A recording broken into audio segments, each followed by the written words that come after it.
How to change Shopify store name. First, open your web browser and go to the Shopify website. Log into your account. Once you're logged in, look for the settings option. It's usually located in the bottom left corner of the screen. Give it a click.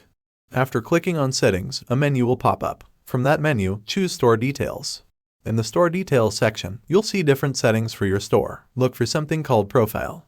Look for the little pencil icon. Click on that. A window or text box should appear where you can type in your new desired store name. Take your time here and make sure you're happy with the new name you're choosing. After typing in your new store name, look for a Save button. Click on that to save your changes. It's usually at the bottom of the window. Once you've clicked Save, Shopify will process your request. It should only take a moment.